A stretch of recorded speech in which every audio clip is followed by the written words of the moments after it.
Yu Heol, a third-rate warrior with no courage to his name, has lived a life built on false rumors and petty altercations. One day, his already pitiful existence takes a turn for the worse when Seolhwa, the woman he promised to marry long ago, reappears as a master martial artist ready to take action. From that moment, his story spirals, and he goes viral as a menace and enemy of the state, even catching the attention of the royal court. But before diving into how he survived such attention, let's rewind to the beginning. Yu Heol's tale begins in the snowy mountains of no man's land, where he desperately tried, and failed, to protect the things he cherished most. Angry at his weakness, the young Yu Heol decided to cut ties with Seolhwa, his sweetheart at the time, who was only 10 years old. He promised to return for her once he became the world's greatest martial artist. Helpless, Seolhwa could only watch with tearful eyes as the love of her life faded into the distance. Years have since passed, and the two have lived separate lives, awaiting an eventual reunion. More than a decade later, in the bustling streets of Miram State, a young adventurer sits in a tavern, regaling two men with tales of his recent triumphs against monsters and enemies. The adventurer, Jo Yoon, thanks the Yangwon Guild members for their hospitality, but when they invite him to join their guild, he politely declines. He explains he has an important oath to keep. The men respect his decision but warn him to be cautious of the dangers lurking in the area, especially in their village, 6 Clan Village. Curious, Jo Yoon asks for details. The men reveal the rumor of a monster terrorizing their village. Known as the Two Supernovas, this figure is said to hunt martial artists and carry their corpses in a bloody sack. Before Jo Yoon can respond, a man carrying a bloodied sack enters the tavern, startling everyone. At first, the drunken patrons struggle to identify the stranger. Soon, however, they recognize him as the merciless martial artist killer, Yu Heol, the chaotic sword demon of the heretic faction. Yu Heol demands the innkeeper's presence, but the assistant explains that the innkeeper is out of business. Terrified by the bloodied sack, the assistant offers to help Yu Heol carry it, but Yu Heol refuses, warning him not to touch his prey. The assistant quickly apologizes and retreats. Meanwhile, whispers fill the tavern as everyone speculates about the chaotic sword demon. Noticing the sack moving, Yu Heol realizes his prey is still alive. As he prepares to end its suffering, Jo Yoon suddenly thrusts his spear at Yu Heol, challenging him to a duel. Though the tavern patrons think Jo Yoon has lost his mind, the young adventurer is determined to defeat Yu Heol and restore balance to the martial world. Yu Heol, however, bursts into laughter and advises Jo Yoon to reconsider his decision. When Jo Yoon insists on fighting, Yu Heol attempts to intimidate him into backing down, but Jo Yoon accuses him of making excuses and demands he honor the challenge. Needing time to think, Yu Heol asks Jo Yoon to wait outside while he prepares for the duel. The two guild members try to dissuade Jo Yoon, warning him that Yu Heol is a cowardly demon with no equal, willing to use any means to get his way. Unfazed, Jo Yoon thanks them for their concern, but reiterates his oath to become stronger than the strongest. Meanwhile, Yu Heol slips out of the tavern, considering fleeing the village altogether. He hadn't come to cause trouble, he just wanted to sell his prey. The bloodied sack, it turns out, contains a wild boar he hunted carelessly, and he only forbade the assistant from touching it because the innkeeper cooks excellent meals. Misunderstood by society and burdened by his appearance, Yu Heol wonders how he ended up in such a mess. As a third-rate warrior with no martial arts talent, all he wants is to live long enough to see Seolhwa again and fulfill his promise. The next morning, a silver-haired, elegantly dressed young woman arrives in 6 Clan Village. She stops to observe Jo Yoon, who is still calling out for Yu Heol to face him in a life-or-death duel. As the crowd gathers, the woman approaches Jo Yoon. Struck by her beauty, Jo Yoon hesitates as she asks if he's serious about challenging the chaotic sword demon. The onlookers recognize the woman as Baek Seolhwa, the Sun and Moon Sword. She is the direct disciple of the previous world's greatest martial artist, who once defeated the strongest of all factions. Known as the Dragon and Phoenix of martial arts, she is considered the opposite of the chaotic sword demon. Jo Yoon, suspecting she is also after Yu Heol, asks if she's here to capture him. Blushing, Seolhwa confirms his suspicions, revealing that Yu Heol, her lifelong sweetheart, is nearby. Enchanted by her, Jo Yoon abandons his mission and asks her to join him instead. Meanwhile, Yu Heol, still hiding, decides to report the illegal duel to the authorities.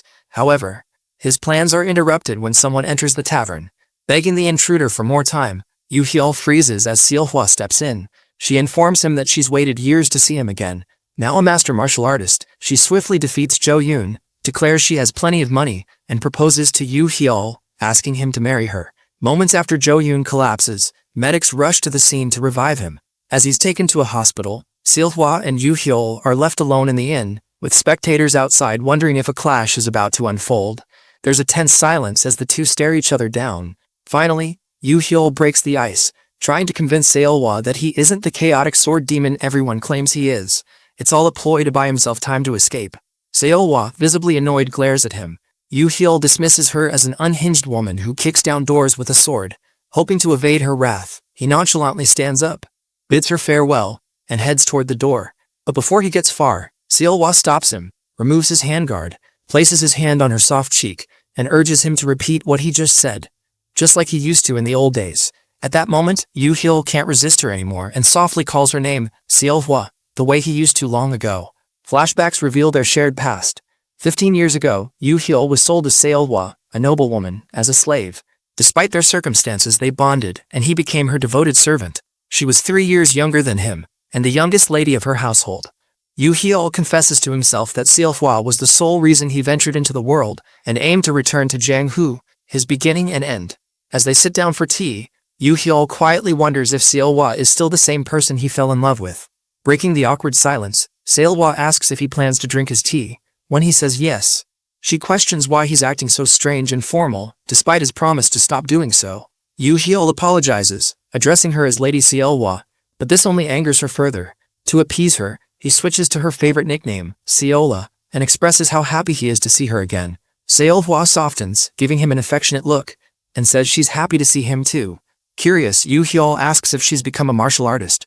Seolwa proudly confirms, saying she worked hard for the promise.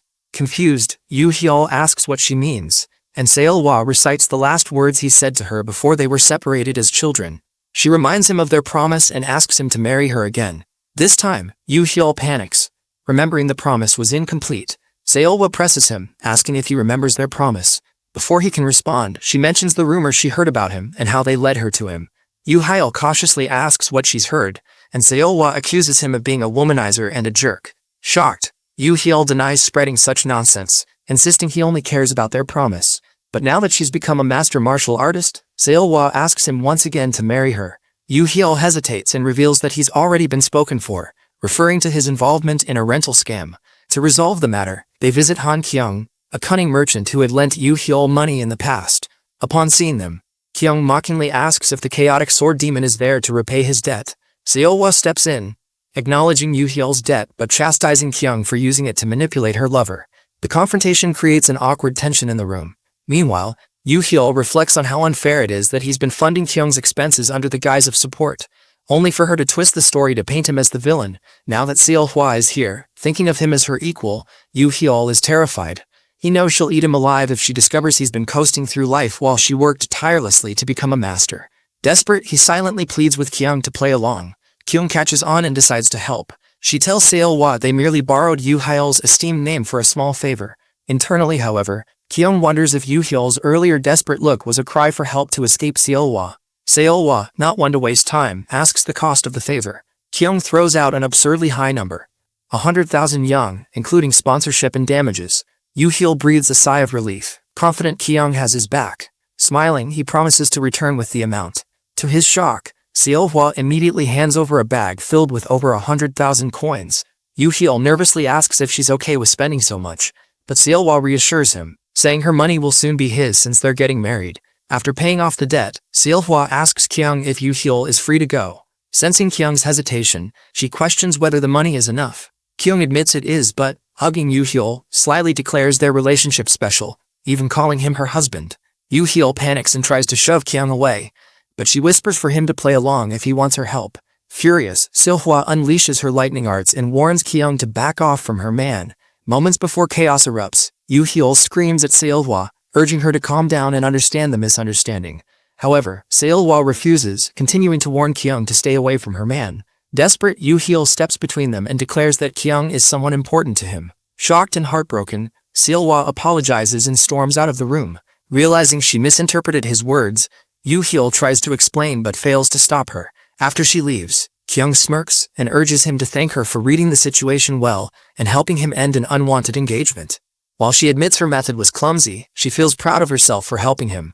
But as she notices Yu-hyul's sullen expression, she asks if this is truly the outcome he wants. Without a word, Yu-hyul exits the merchant building, his dark aura unnerving the villagers as he walks through the streets. His mind is consumed by the look of disappointment on Seolhwa's face, believing he was cheating on her with Kyung. He recalls their first meeting as a servant and noble's daughter and remembers the vow he made to close the gap between them and stand proudly by her side.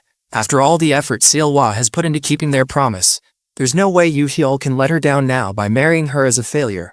Resolving to find her and explain himself, he presses forward. On his way, Yoo Hyul overhears two villagers discussing a pale figure running toward the cliff. Judging by the long hair, they assume it's a young woman and fret over how unstable she looks. Fearing the worst, Yoo Hyul rushes to them and demands to know where they saw her. After getting the information he needs, he sprints toward the cliff, praying Seolhwa isn't about to harm herself over his stupidity. Upon arriving, he searches the area until he spots a silver-haired figure standing at the edge of the cliff, staring blankly into the distance. Panicked, Yoo Hyul rushes forward, wraps his arms around the person, and yells that he'll marry her as long as she doesn't do anything drastic. To his shock, the silver-haired person turns around. It's an old man. Confused, the man asks Yoo Hyul if he's seriously proposing to him. Embarrassed, Yoo Hyul quickly apologizes for the mistake and turns to leave. But before he can go, the old man stops him and asks if he truly believes he's the only one feeling uneasy. When Yoo Hyul doesn't respond, the old man advises him to consider Seolhwa's feelings instead of making selfish assumptions. Never underestimate the contents of her heart, the man warns. It's more special than you think. Struck by the old man's wisdom, Yoo Hyul asks who he is. Instead of answering, the old man tells him to face his problems head-on, rather than running away.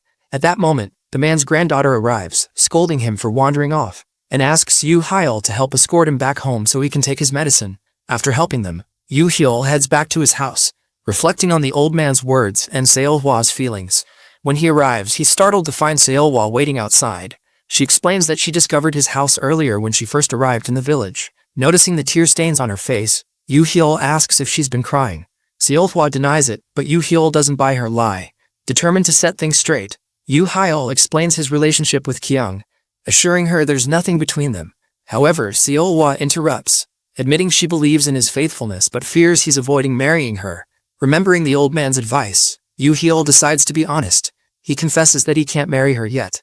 Before Seolhwa can leave in disappointment, he grabs her hand and explains his situation. His reliance on the trading company's support, his shabby rented home, and the fact that all the exaggerated rumors about him are untrue. He isn't the extraordinary figure people believe him to be.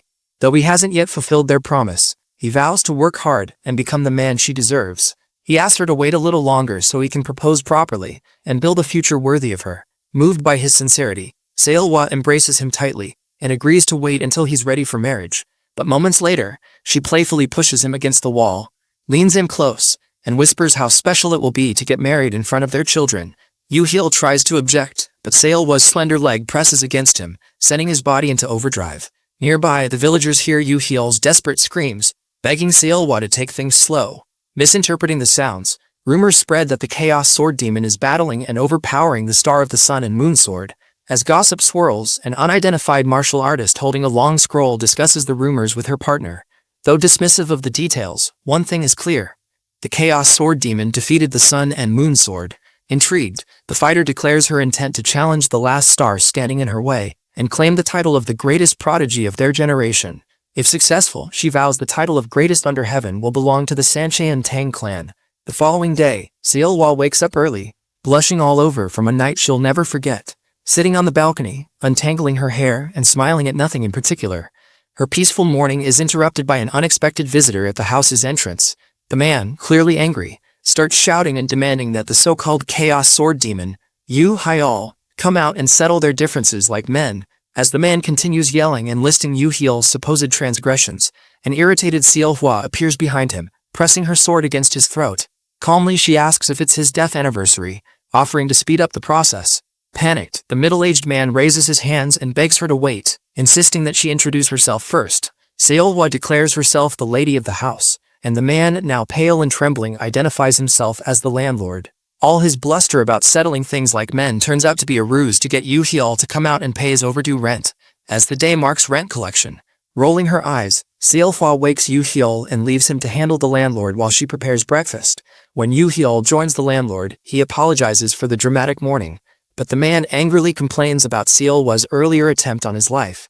Brushing past that, he grumbles about the mess Yoo Hyul left at the inn while he was away, and, more importantly, questions the bloody boar carcass lying nearby. When Yu Hyul casually offers the boar as rent payment, the landlord's temper flares, and he pins Yu Hyul against the wall, ready to strike. Just then, Seolhwa reappears holding a butcher's knife and wearing her signature death stare. Her presence instantly restores order. Calm down but still curious, the landlord asks about the crazy swordswoman calling herself the lady of the house. Adding his personal observation, he remarks that she's hot as hell. Yu Hyul, unimpressed, reminds the landlord of his promise to stay loyal to his old lady from back in the day. When the landlord realizes Seolhwa's true identity as Baek Seolhwa, the sun and moon sword, he's left speechless. Switching gears, the landlord brings up a rumor spreading across the nearby villages.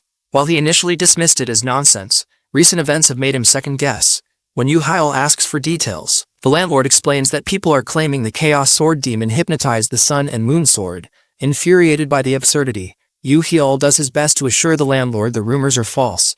As the conversation continues, Seolhwa brings out a neatly prepared breakfast and proceeds to spoon-feed Yu Hyul in front of the landlord. The cringeworthy scene nearly causes the landlord to choke as Seolhwa sweetly asks Yu Hyul if the food tastes good. Once he recovers, the landlord warns Yu Hyul that all eyes are now on them, and the union of the two stars is the talk of the town. Seolhwa firmly declares her unwavering love for Yu Hyul, promising to stand by him through thick and thin.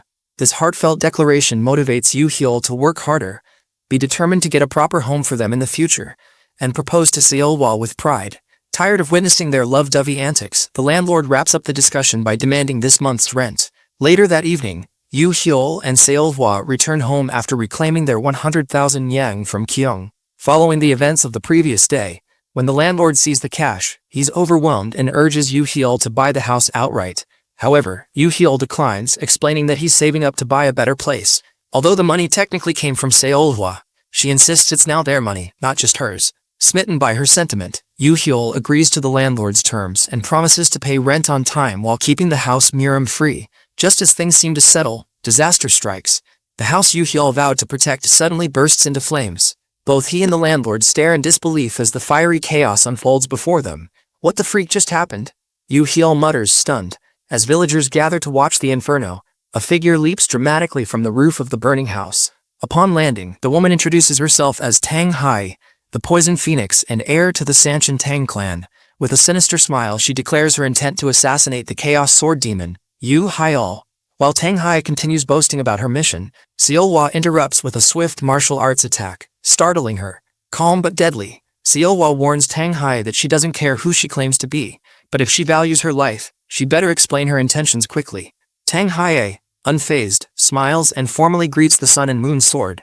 Ready for battle, she takes her stance, signaling the start of a duel. Moments before the battle begins, Tang Hai confirms the rumors about the two stars of the world, and then prepares to unveil her ultimate poison technique. Just as she's about to strike and destroy the Sun and Moon Sword, Seolhwa shocks everyone by ending the fight in an instant, burying 3/4 of Tang Hai's body into the ground.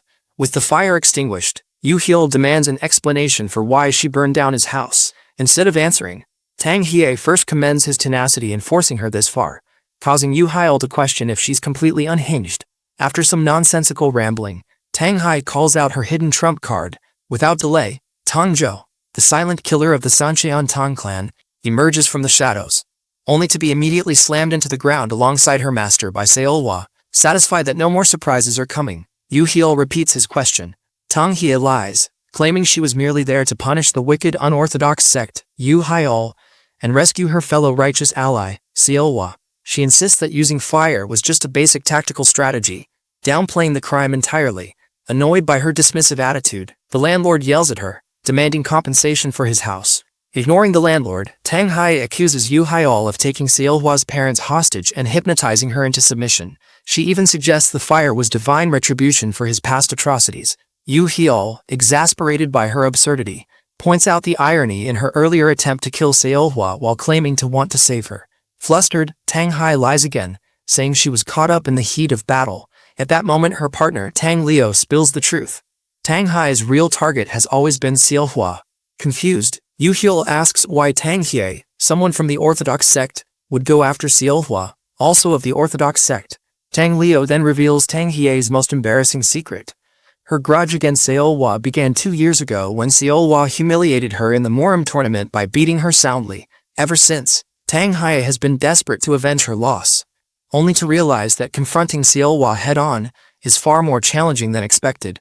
Now, after failing to defeat Seolhwa, Tang Hae declares her intent to regain her honor by taking Yoo Hyeol's head and saving Seolhwa. Unimpressed, Yoo Hyeol asks Seolhwa if she even knows Tang Hae. When Seolhwa replies that she doesn't, Tang Hae loses her temper and rants about Seolhwa's arrogance toward everyone except Yoo Hyeol. Frustrated, she signals Tang Leo to end things quickly. With her master's permission, Tang Leo frees herself from the ground, dashes past Yoo Hyeol with a disdainful side-eye, and disappears. Moments later, she returns with a hostage, whom Tang Hae proudly introduces as her final trump card. Amidst the confusion, Tang Hae offers Yoo Hyeol a chance to surrender before something terrible happens. Bewildered, Yoo Hyeol demands to know who she's taken hostage. Tang Hae indignantly calls him ungrateful for not recognizing his mother. This leaves Yoo Hyeol even more confused, as he explains that his biological mother died when he was 5. The captive woman, clearly flustered, shouts that her son's name is Yoo Hyun, not Yoo Hyeol.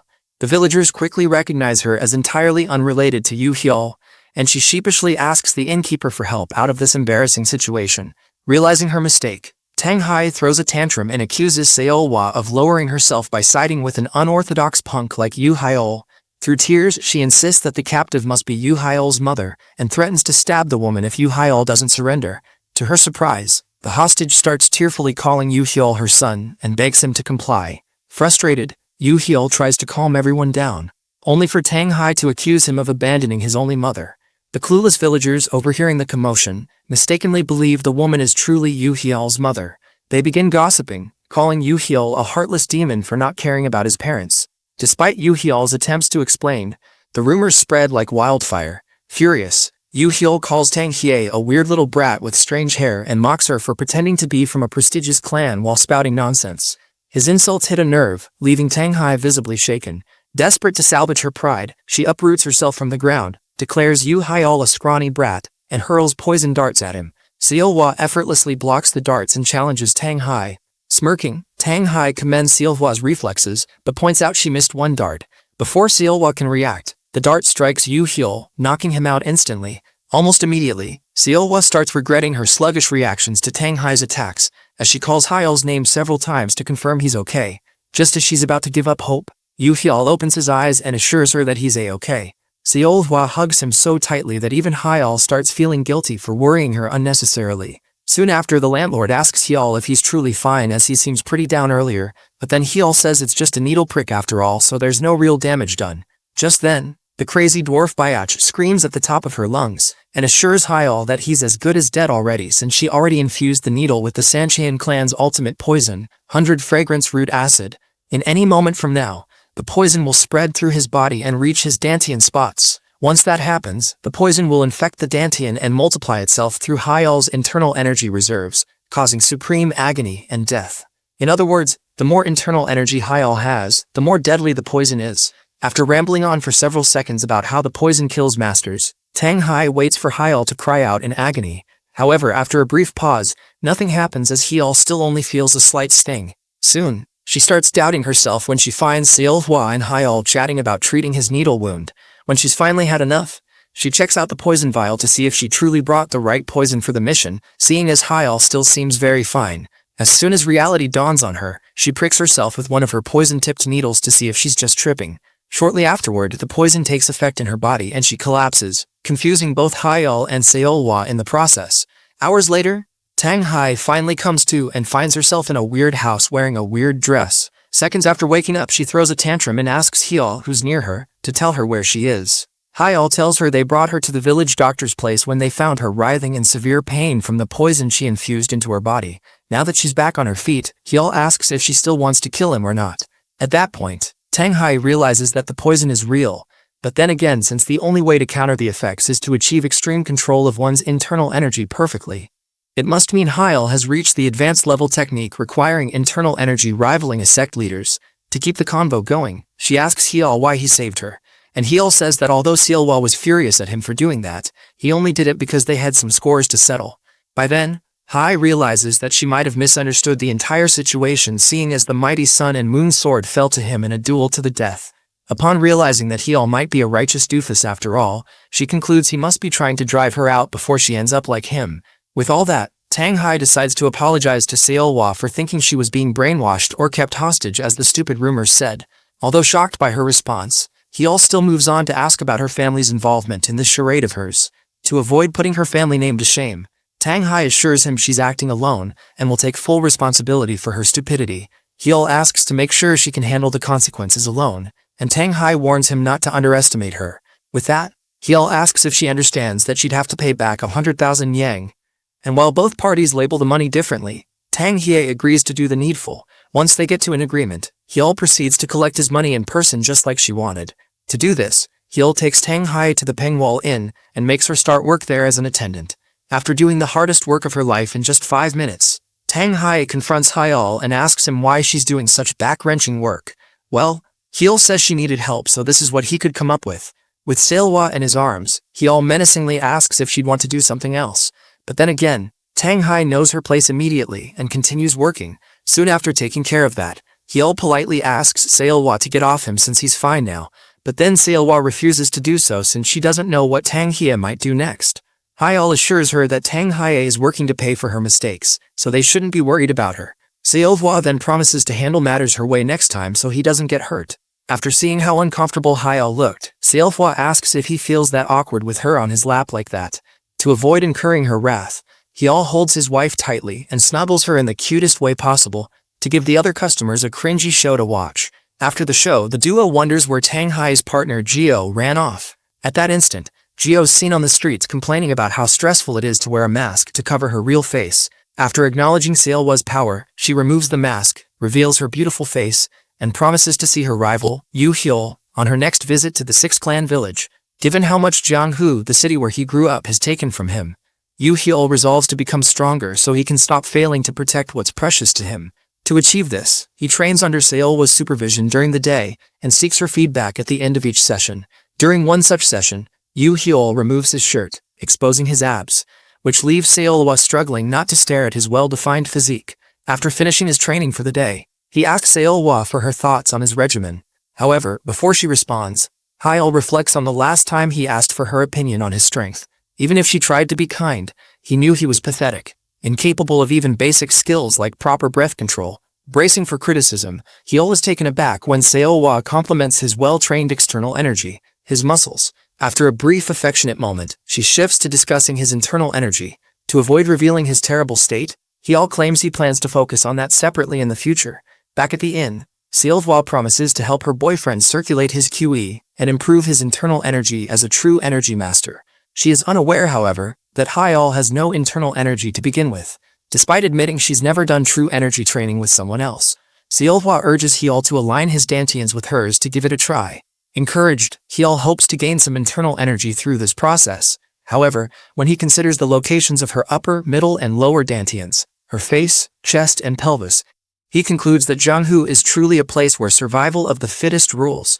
As they begin the ritual, Tang Hye, the unpredictable newcomer, bursts into the room, blowing the door off its hinges and yelling at the duo for attempting true energy training without her. When she sees their awkward position, she jumps to conclusions, accusing them of undressing for some other purpose. Moments later, the innkeeper, who is also the landlord, arrives looking for Tang Hai. Spotting the destroyed door and disheveled room, he scolds Seolhwa and Hyul, calling them ungrateful brats for ruining the place he kindly rented to them. Annoyed by the chaos, Hyul, who feels he should be the one angry, grows increasingly frustrated. Amidst the commotion, Kyung, the merchant leader, arrives and calms the situation. She then informs Hyul about trouble brewing at his home. Initially suspicious, Seolhwa questions whether Kyung is there to cause more problems. But Kyung presents an enticing proposal, a chance to earn urgent funds to find a new place to stay. Accepting her offer, Hyul, Seolhwa, Tang Hye, and Kyung travel through the mountainside toward their new point of interest. Along the way, their caravan is ambushed by bandits, who order the riders to halt and surrender their belongings. While the bandits intimidate the riders, one ventures to the back of the carriage and opens the door, only to find Hyul, Kyung, Seolhwa, and Tang Hye staring him down. Startled, the bandit has his ponytail cut off and flees, terrified. Shortly after, the group captures the remaining bandits and ties them up. Once the captives are secured, Kyung explains that the real threat is a group of Green Forest bandits entrenched nearby. As a branch of the Green Forest main headquarters, they've become skilled martial artists and pose a significant danger. Though they avoid drawing the government's attention, They've grown increasingly violent, attacking travelers along this path. Kyung reveals she hired Seolhwa and Hyul to protect the caravan because it carries valuable cargo. Hyul, who accepted the job for the pay, remains puzzled about Tang Hai's presence. Tang Hai defends herself, insisting she can't stand by while innocent people suffer at the hands of villains. She declares she'll assist for a sum of 100,000 yang. Annoyed, Hyul questions her logic, sparking an argument. Their bickering is cut short when the rider signals the caravan to prepare for an impending attack by the Green Forest bandits. Determined to prove her worth, Tang Hai steps outside, ready to face the bandits alone. Spotting her exit, the bandits assume she's the strongest warrior among the group. Despite her initial bravado, Tang Hai becomes visibly nervous upon seeing their strength, but loudly declares they shouldn't expect mercy from her. Moments later, Seolhwa emerges and tells Hyul to stay put while she takes care of the bandits in seconds. Tang Hai protests, claiming the bandits as her prey. But Hyul urges her to stop distracting Seolhwa. Frustrated, Tang Hai arms herself with explosive darts and fires them recklessly at the bandits. Her impulsive attack destroys the cliff they're standing on, causing Seolhwa to punish her by striking her head with the flat of her sword. Seconds later, the crumbling cliff collapses and causes a landslide which sends everyone, Kyung's group, the Green Forest bandits, and their party, tumbling down into the valley below. Meanwhile, the Green Forest bandit chief receives word from a subordinate about Kyung's caravan being protected by formidable guards. Though concerned about the guard's strength, the chief dismisses the worry, explaining that he only sent the vanguard to assess the enemy. Confident reinforcements from the Green Forest main base will soon arrive. He believes the situation is under control. However, his mood changes when he hears the vanguard has been wiped out. Before he can commend Kyung's guards, he's informed that both the guards and the target were wiped out as well. In the aftermath of the chaos, Hyul awakens to find himself awkwardly sprawled over Kyung's slender, wet body, with Seolhwa nowhere in sight. A few hours before their journey, Kyung discusses hiring the Chaos Sword Demon as her escort with her subordinate. The subordinate hesitates, asking questions to ensure she truly trusts someone from the unorthodox sect. Surprised by his doubt, Kyung explains that trust isn't a concept she associates with humans. As she reflects on the true meaning of trust, the narrative shifts to the present. Kyung is now drowning in the river beneath the cliff that Tang He blew up earlier. Fortunately, Hyul risks his life to save her unconscious body from drowning. Once on the riverbank, Hyul curses Tang Hye for causing the landslide and covers Kyung with his coat before setting her down. Assessing their situation, he considers himself lucky the landslide didn't bury them. Despite this, he fears they might be stranded, as starting a fire would attract the Green Forest bandits. Thinking of Seolhwa, Hyul convinces himself she is safe since she's far stronger than him. For now, he focuses on finding a way down the mountain without hindering her. Just as he resolves to act, the Green Forest bandits ambush him. Devastated and outnumbered, Hyul arms himself, demanding to know who they are. The bandits, noticing his wound, coat, and rough face, mistakenly identify him as the infamous Chaos Sword Demon.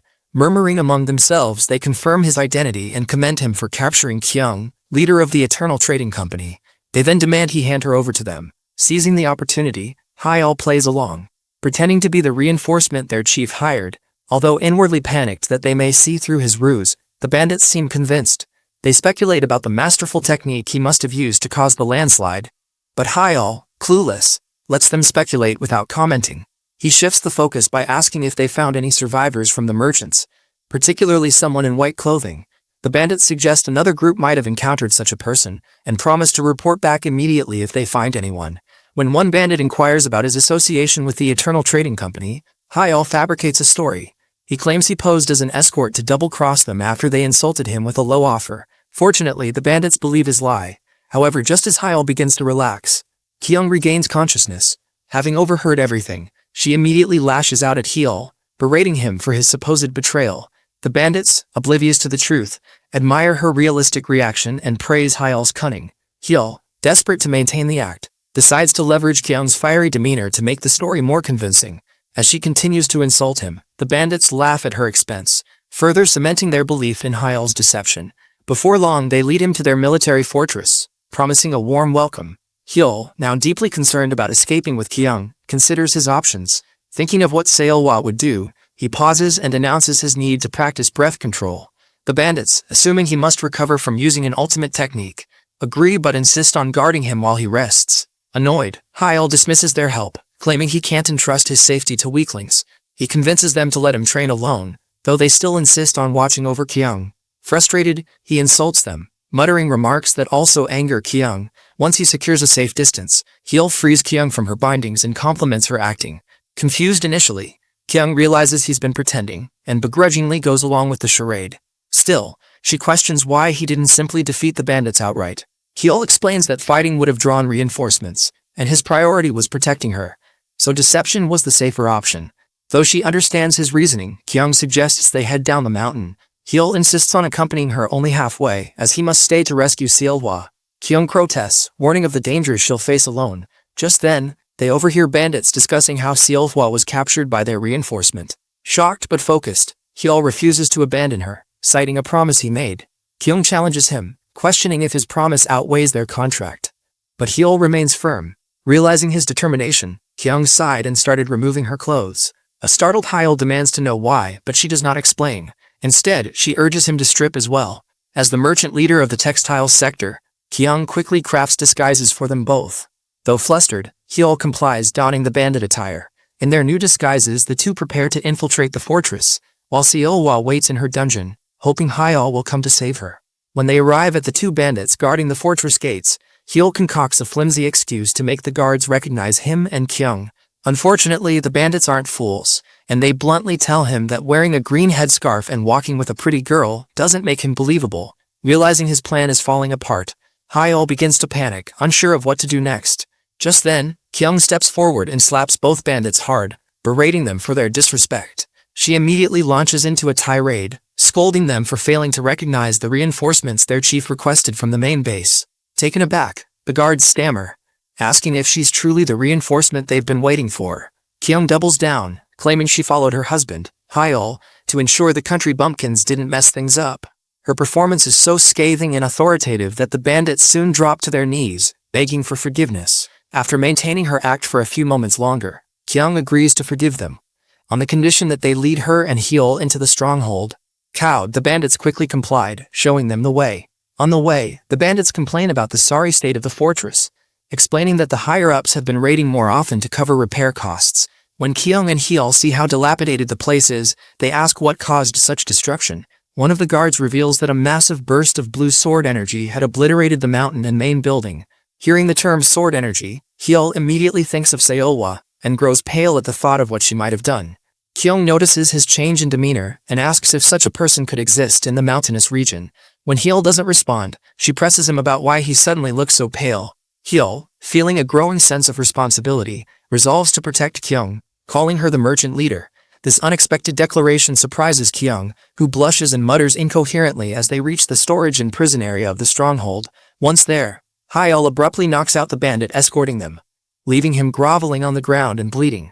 Kyung comments on the sorry state of the unconscious bandit, and the duo takes the prison keys to check the first cell they find. Hyul foolishly starts shouting Seolhwa's name, heedless of the noise he's making. Despite Kyung's pleas to lower his voice, Hyul persists, demanding to know if the prisoner inside is okay. To their shock, the person in the cell is none other than Tang Hee, the brat responsible for their predicament. Smirking, she greets them and wastes no time mocking the unorthodox punk who saved her. After the awkward reunion, they untie Tang Hee, who then explains that she hasn't seen Seolhwa in any of the fortress's cells. She adds that the other prisoners were quickly released since they weren't valuable for ransom. Hyul concludes that Seolhwa is too strong to have been captured by these weaklings and suspects the entire setup was orchestrated for him. Realizing the danger, Kyung urges them to move before the patrol returns. Tang Hee assures them there's no need to worry about a patrol, having overheard that an alarm will ring if any prison doors are improperly opened. Before the trio can react, the fortress's emergency bell blares and the entire bandit force surrounds the prison area. The bandit chief steps forward, mocking them for falling into his trap. He sneers, claiming he knew the righteous orthodox fools would show up to deliver justice. As Hyul mutters incoherently, Kyung tells Tang Hee to use her explosive darts to clear the bandits out. Unfortunately, Tang Hee admits she lost her weaponized code in the landslide, adding that she'd never have been caught if she still had it. Frustrated by Tang Hee's excuses, Kyung starts arguing with her. Amid their bickering, Hyul interrupts, asking how they plan to escape. Both women scoff, questioning why he's even thinking of escape when they could fight. Just then, the bandits recognize Hyul as the Chaos Sword Demon. Terrified, they begin begging for their lives. Kyung and Tang Hee give Hyul their blessing to handle the small fry, but Hyul hesitates, unsure of what to do. The chief, realizing who Hyul is, grows nervous and begins doubting whether it is truly his trap or theirs. Tang Hai worsens the situation by urging everyone to fight for their lives if they want to survive. Internally panicking, Hyol shakily threatens the bandits, ordering them to let the group go. His threats seem to work as the bandits consider retreating. Unfortunately, the reinforcement the chief had been waiting for, Menghobu Wuseok, arrives and restores the bandits' confidence. Wuseok confronts Hyol, offering him a chance to join forces. He promises Hyol a share of Kyung and Tang He's ransom money, emphasizing that money is the only thing worth trusting in this world. Kyung, outraged, asks if Hyol is seriously considering breaking their contract. Wuseok silences her, insisting the decision is Hyol's alone. After a tense pause, Wuseok extends his hand for a handshake. Just when it seems Hyol might take the deal, he slaps Wuseok's hand away. Hyol condemns martial artists to exploit their strength to take from others, and declares that his purpose is to protect his people. Before the situation can escalate further, Seolwa bursts into the prison room, furious and deadly. She demands an explanation from Hyol, particularly about what he means by his people. After stunning the useless bandits with her overwhelming murderous intent, Seolwa rushes to embrace the man of her life, bombarding him with questions to ensure he's unhurt. Hyol reassures her that he's fine and asks where she's been all this time. Seolwa explains that she's been scouring the strongholds and watchtowers in the area, cleaning up anything annoying she encountered along the way. Meanwhile, Tang Haie, initially terrified by the intense killing intent Seolwa exuded earlier, calms down upon realizing this is just Seolwa being her normal self. Jealousy flares in Kyung, who wonders if Seolwa is flaunting her relationship or if it's just her imagination. Tang Hie, however, is simply relieved they survived, until Seolwa threatens to kill her for endangering Hyol again. With her killing intent still palpable, Seolwa promises to eliminate everyone in the room except Hyol and herself. Hyol quickly reminds her of their mission, prompting Seolwa to refocus. Though she resolves to teach the bandits an unforgettable lesson, despite Hyol's attempts to calm her down, she remains unrelenting. Their tense moment is interrupted when Wuseok attacks Seolwa from behind with his deadly axe. Reacting swiftly, she blocks the attack with her sword. After recognizing her as the Sun and Moon sword, Wuseok admires her beauty, but smugly notes how tired she must be from her trek through the mountains. Assuming her weakened ki circulation makes her an easy target, Wuseok launches multiple attacks while hurling insults about her body and limbs. As the fight intensifies, the bandit chief brags to Hyol about Wuseok's strength as a supreme master, attempting to demoralize him. Watching Seolwa fend off the relentless assaults, Hyol grows concerned for her and considers stepping in to help. However, before he can act, the battle escalates to such dangerous levels that interference becomes impossible. At one point, Wuseok, enraged by Seolwa's composure, unleashes a series of even stronger attacks. Seolwa blocks them all, her calm expression only infuriating Wuseok further. As round 2 begins, Seolwa admits to Hyol that she's tired and needs a moment to regulate her ki. Wuseok, boiling with rage, vows to kill them all. Unleashing his full strength, he channels a lifetime of mediocrity into a single devastating attack meant to end everything. Recognizing the danger, Hyol warns Seolwa to be careful. Calmly, she tells Hyol she'll need his help with breath control, true energy, and guidance. Hyol agrees, promising to support her as long as she keeps her focus ahead.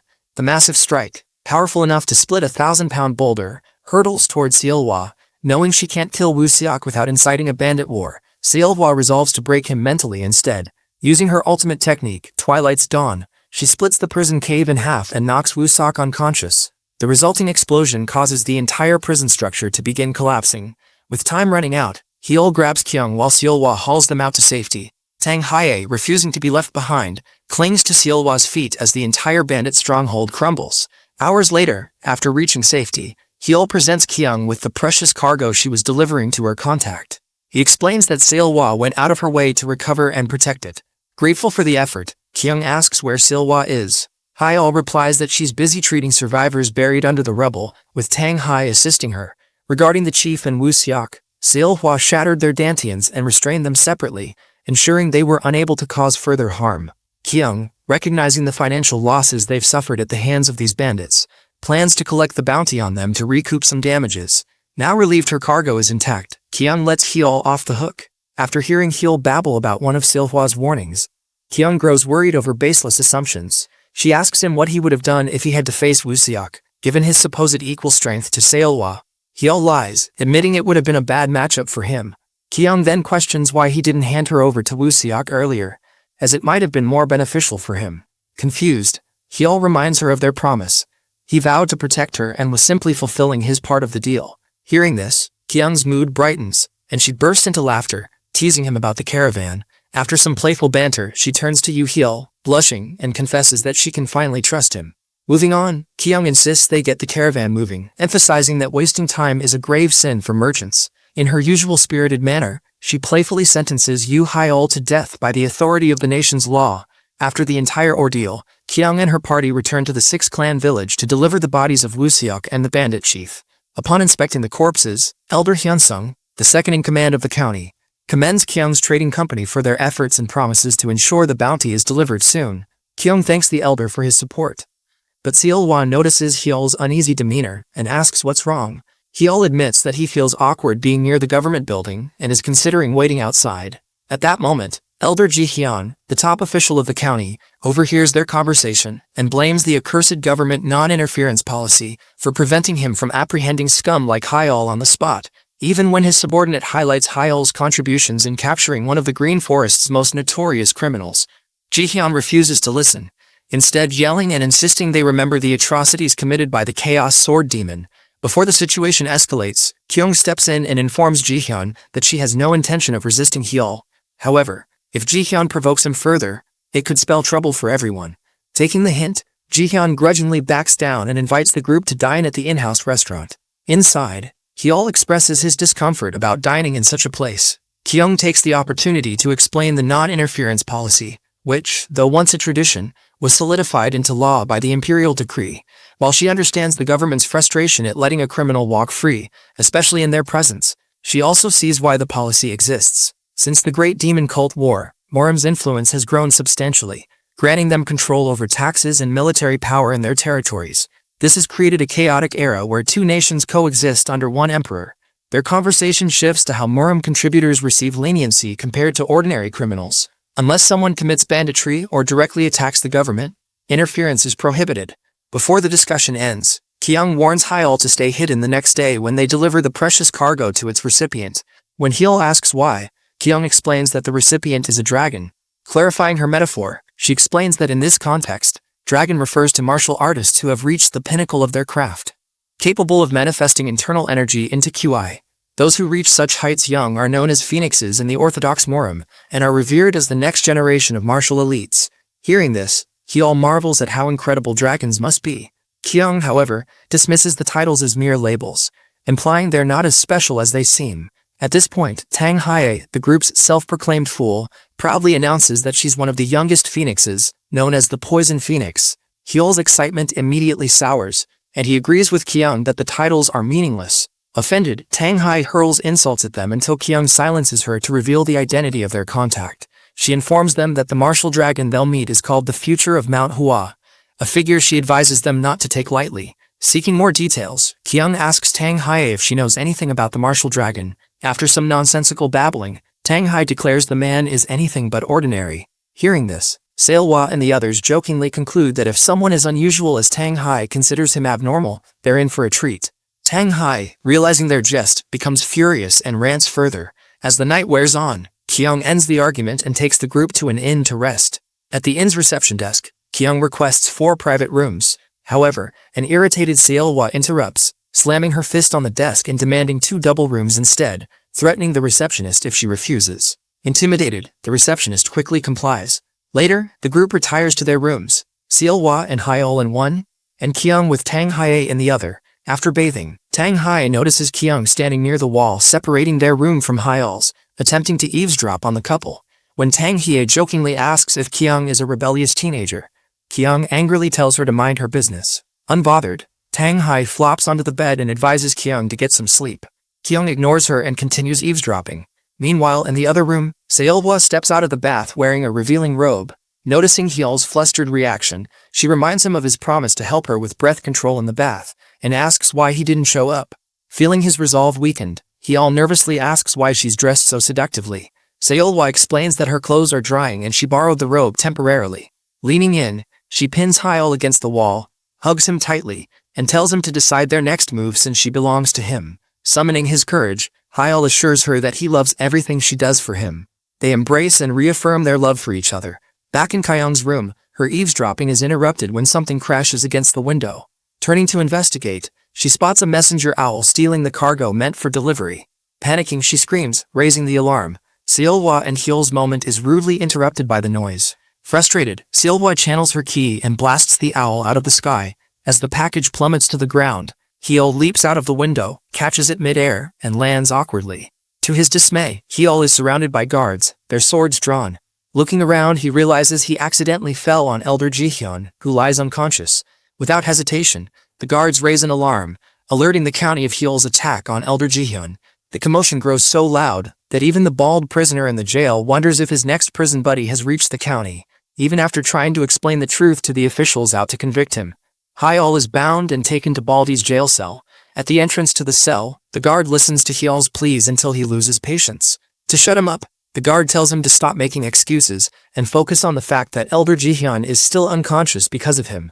Hyeol apologizes once more and attempts to explain himself again. Still, the guard shoves him into the cell, warning him to stay away from Baldy, his cellmate, who happens to be another Murim contributor, or face the consequences. Surprised, Hyeol looks around for his cellmate and only notices him when Baldy asks if he's okay.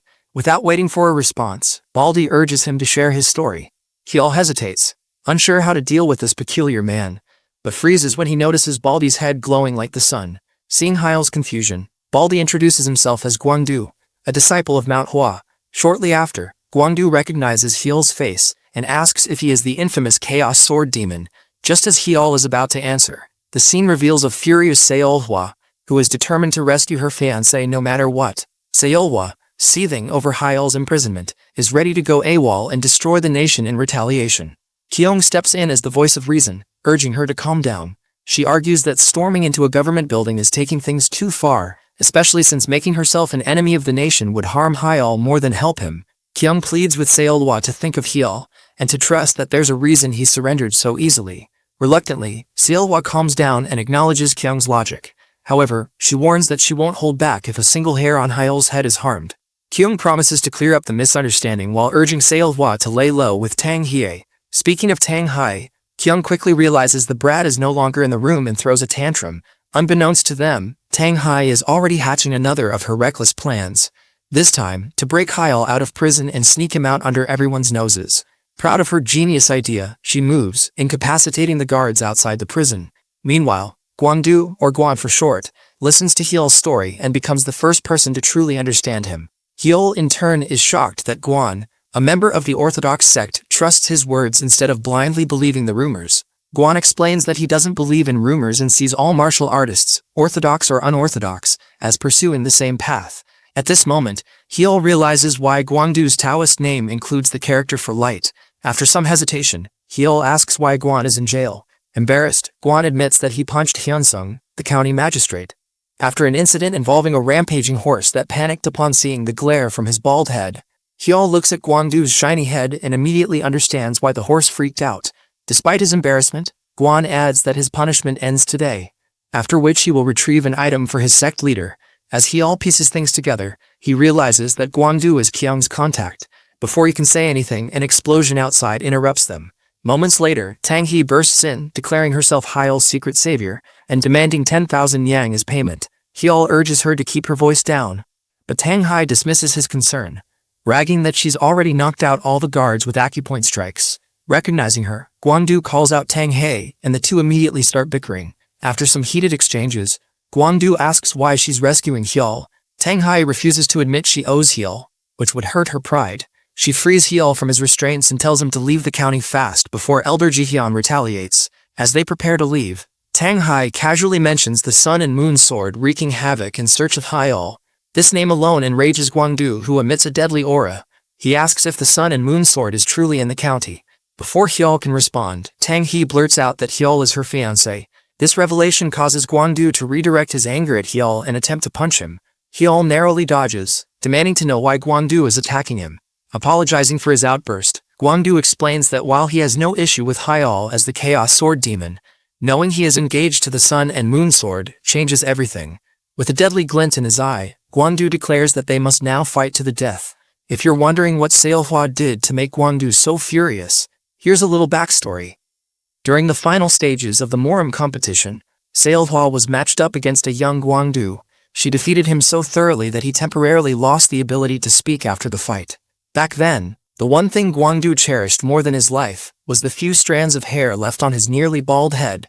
Despite the humiliating defeat at the hands of the overwhelmingly strong Seolhwa, Guangdu had no regrets as he managed to protect his precious hair, but his relief was short-lived. Just as the fight ended, Seolhwa grabbed him by his hair and asked the referee if the match was over.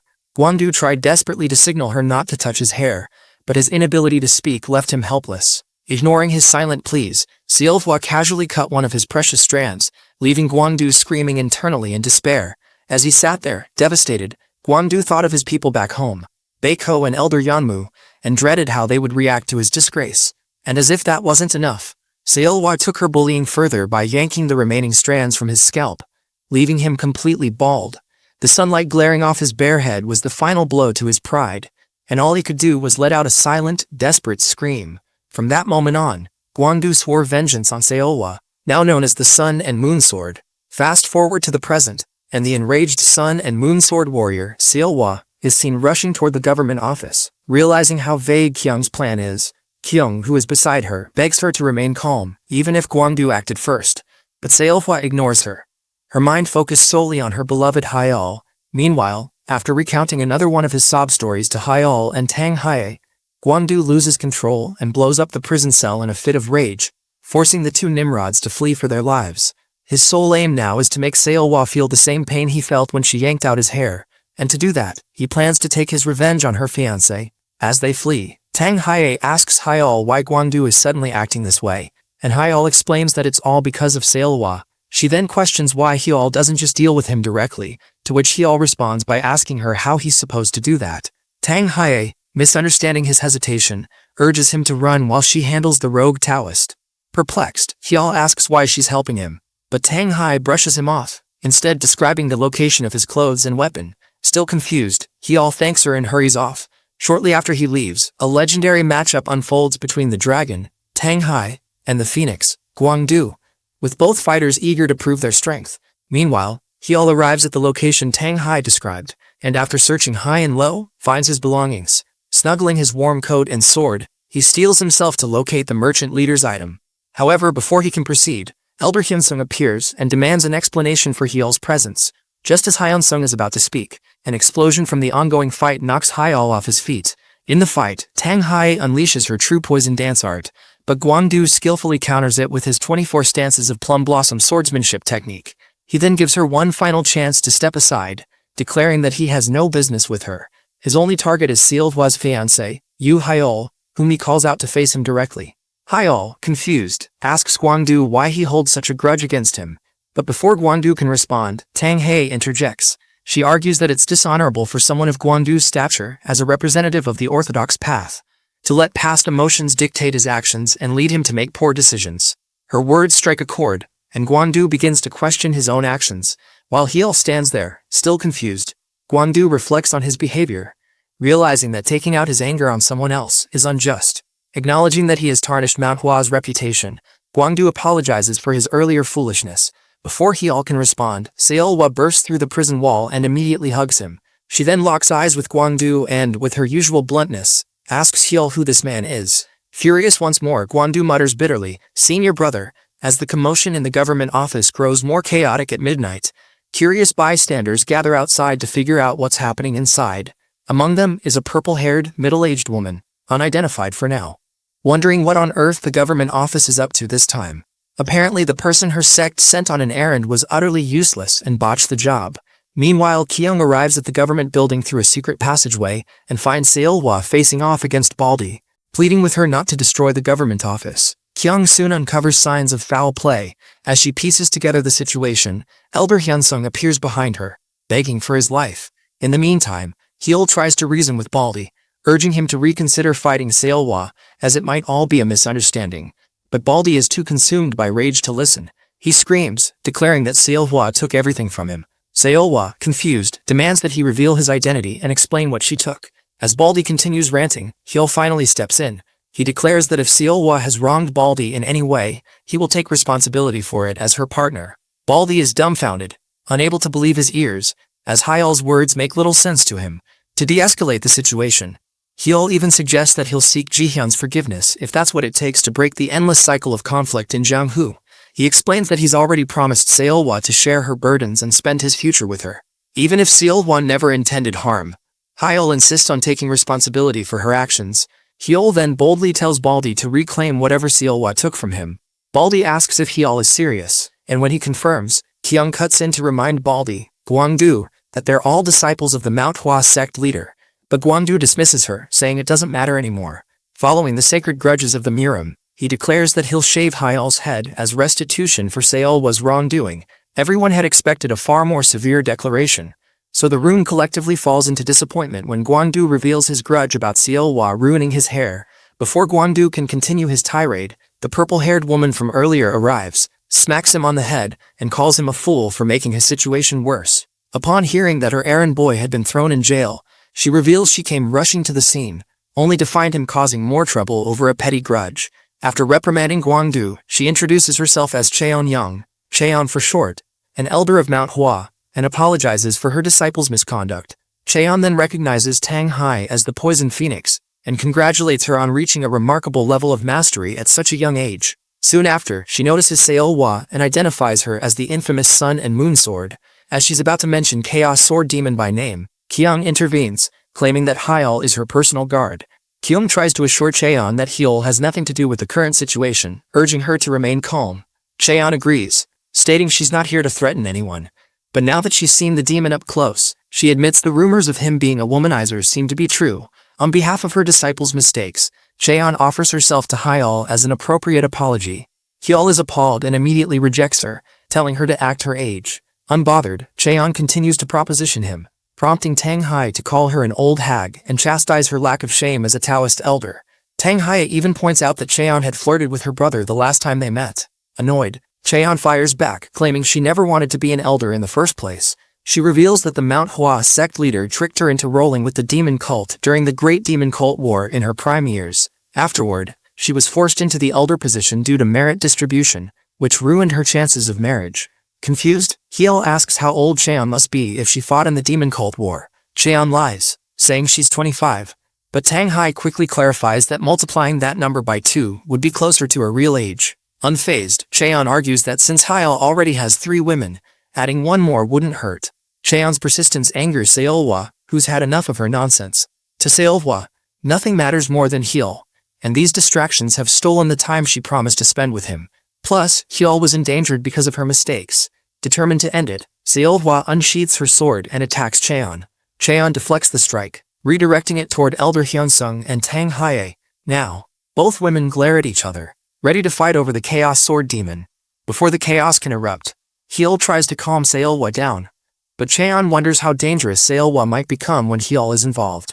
Elder Hyunsung, fearing for his life, interrupts and reveals the precious cargo the government had been hiding. When given an audience, Hyunsung explains that Jihyun ordered him to orchestrate everything, leaving him no choice but to obey. Before he can elaborate, Jihyun screams from outside, ordering the Moram scoundrels in the office to surrender and submit to the law, as they are surrounded.